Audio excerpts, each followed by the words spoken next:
और शिक्षा से ही हम अपने प्रदेश और देश को विश्व गुरु के स्तर तक पहुंचा सकते हैं। ये भी बात सत्य है कि शिक्षा ही ऐसी चीज है, एक शिक्षक पुत्र को शिक्षा मंत्री बना देता है। क्या आप अपने बच्चों को बेहतर शिक्षा दिलाने के लिए, जैसे पहले लोग एक दबाव बनाता था बच्चों पर, वो भी दबाव बननी चाहिए और इसी के लिए हमारा विभाग काम करेगा। हम लोग संकल्पित हैं। लगभग 50,000 करोड़ का बजट है, इतना सरकार का पैसा जाया होता है और फिर खाली इंफ्रास्ट्रक्चर में लग जाए या फिर एस्टेब्लिशमेंट में लग जाए। एक बात मानिए, जिनको नफरत पढ़ाना है वो पढ़ावे, हमें मोहब्बत पढ़ाना। स्कूल में जाकर कर पढ़ाता नहीं हो तो शिक्षकों पर कार्रवाई ही करना पड़े, तो शिक्षक और सामान्य लोगों में क्या फर्क है? हमको आप काम पर लगाए, हम विभाग के अभी मंत्री बन के आए हैं, हम ही गड़बड़ करने लगेंगे तो कौन रिस्पॉन्सिबल? बीमारी है, बीमारी को दूर करने में समय लग सकता है।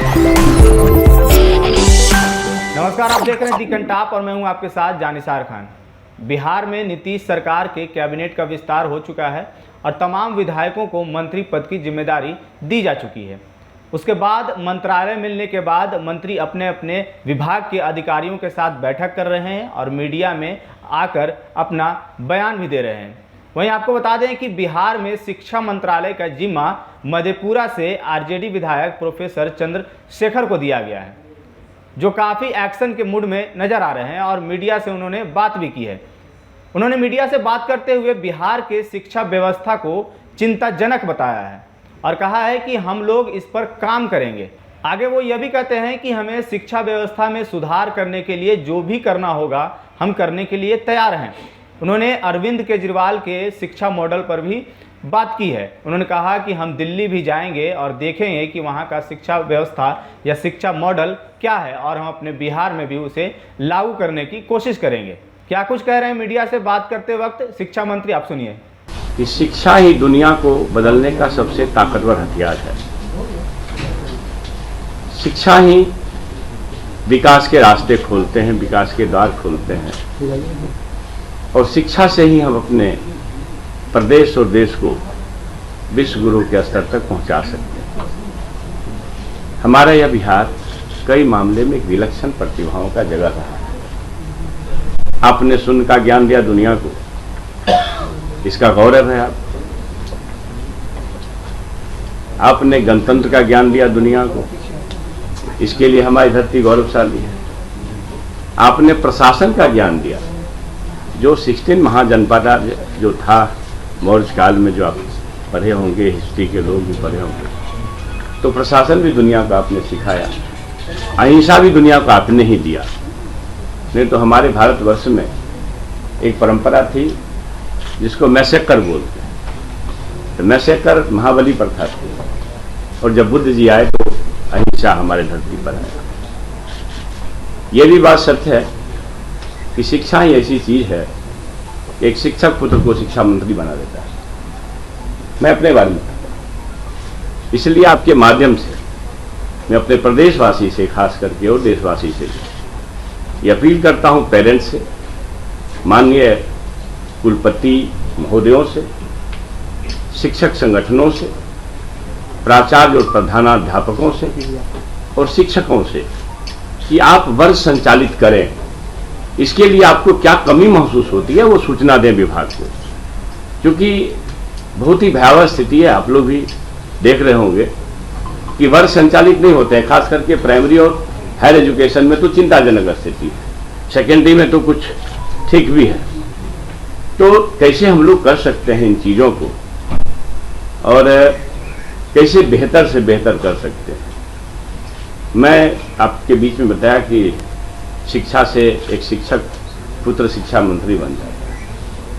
अगर शायद शिक्षा हम लोगों को प्राप्त न होता तो किसी खेत में हल चला रहे होते या चरवाहा बन के काम कर रहे होते। शिक्षा ही ऐसी चीज है जो गटर साफ करने वाले लोग या माइंस में काम करने वाले का बेटा उसके चीफ बन सकते हैं, बंद हैं। आप भी देख रहे हैं। शिक्षा ही ऐसी चीज है जो किसान का बेटा हो या मजदूर का बेटा बड़े बड़े हुक्मरान बन सकते हैं, दीपक बाबू बन सकते हैं, आपके तरह के पत्रकार बन सकते हैं। आप सभी से, जो प्रेस जगत से जुड़े हुए लोग, हम इनवाइट करते हैं कि वर्ग संचालित करने के जो भी ज्ञान आपके पास भी हों, मैं और आपके माध्यम से संपूर्ण शिक्षा जगत में लगे हुए लोगों से कहना चाहता हूं, वर्ग संचालित करें। सरकार मजबूर होकर के कोई कार्रवाई करती है, उसकी स्थिति न पैदा हो। मैं चूंकि शिक्षा क्षेत्र से जुड़ा हुआ हूं, तो मैं इस तकलीफ को देख रहा हूं। प्रायोगिक परीक्षाएं नहीं संचालित हो रही, अद्भुत। हम लोग जहां पढ़े हैं वहां कुछ कुछ दिखाया जाता था, प्लस मैंने 10th में भी 11th में भी, ये टेस्ट ट्यूब क्या होता है, रेंज कैसे करते हैं, कुछ कुछ सिखाया जाता था। लेकिन अब तो लगता है पूरा मैंने हम लोग ऐसी स्थिति में जी रहे हैं कि कोट टाई पैंट भर रहा है, हाफ ये गोलगंजी वाले लोग पढ़ा के गए और कोट टाई पैंट वाले हम लोग शिक्षा को जरा कमजोर दृष्टि से देख रहे हैं।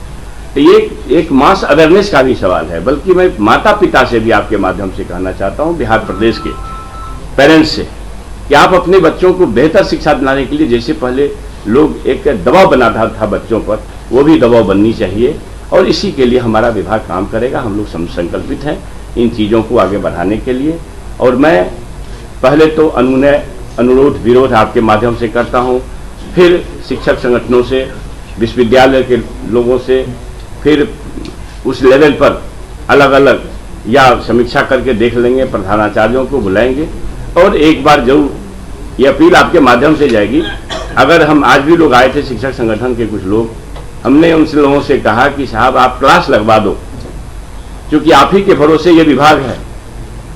लगभग 50,000 करोड़ का कितना बजट, लगभग 50,000 करोड़ का बजट है। इतना सरकार का पैसा जाया होता है और फिर खाली इंफ्रास्ट्रक्चर में लग जाए या फिर एस्टेब्लिशमेंट में लग जाए।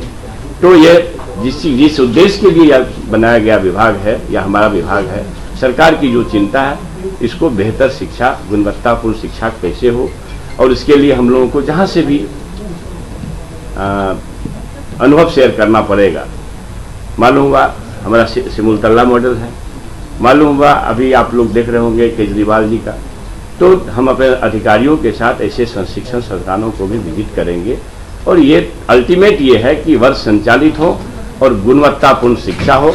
इसी के लिए यह आप लोगों को हमने कष्ट दिया, यही मैं कहना चाहता हूँ। आप लोगों से कोई सर केजरीवाल मॉडल पे काम करेंगे आप लोग? बिल्कुल, मैं अभी देखने जा रहा हूँ। देख करके लगता है ऐसा, जो दुनिया भर के लोग आ रहे हैं वहाँ देखने के लिए, कुछ न कुछ तो है। तो अगर वो है, एक बात मानिए, जिनको नफरत पढ़ाना है वो पढ़ावे, हमें मोहब्बत पढ़ानी। जिनको संप्रदायवाद पढ़ाना है वो पढ़ावे, हमको सोशल जस्टिस पढ़ानी है। जिनको गुरु गोवलकर के बंच ऑफ थॉट पढ़ना है वो पढ़ावे, हमको अंबेडकर को पढ़ाना है। ये इसलिए कि हम नफरत के माहौल से अपने आप को अलग करना चाहते हैं। मंत्री जी, आपका एजेंडा है समान काम समान वेतन, क्या आप इसे लागू करेंगे? क्या बोले? समान काम समान वेतन को लेकर सर आपने मेरी बात सुनिए। हमारे शिक्षक आउटपुट देंगे, हम हर स्तर तक उनको मदद करेंगे। हमारे पास आउटपुट आएगा, इस बात की जिम्मेवारी पूर्वक कोई गारंटी लेंगे, तो हम शिक्षा नीति में जो आप सवाल उठा रहे हैं उस पर भी काम करेंगे। हम आज भी बोले, मैं आज भी बोला हूँ, प्रदेश के नेतृत्व के लोग आए थे, हमने कहा कि आप कम से कम 1 महीना मेरा वर्ग संचालित कर दो।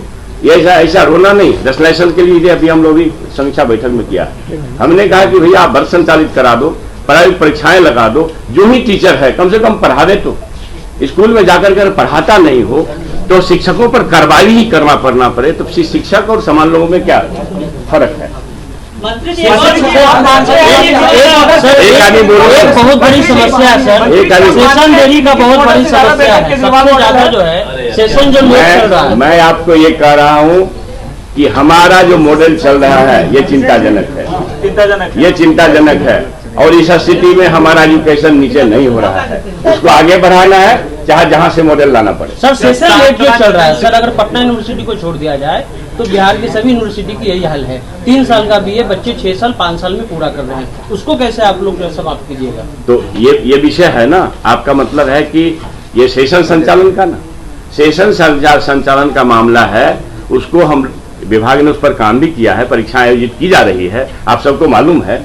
यह है कि लगातार परीक्षाएं हो रही है, तो इसके लिए भी एक शिकायत आ रही है। आज भी हमारी यूनिवर्सिटी से एक शिकायत आया था कि हम लोग तो लगातार परीक्षा को ही आयोजित करने में लगे हुए हैं। एक जब यह रोग जमा हो गया तो उस रोग को दूर करने में समय तो लग सकता है।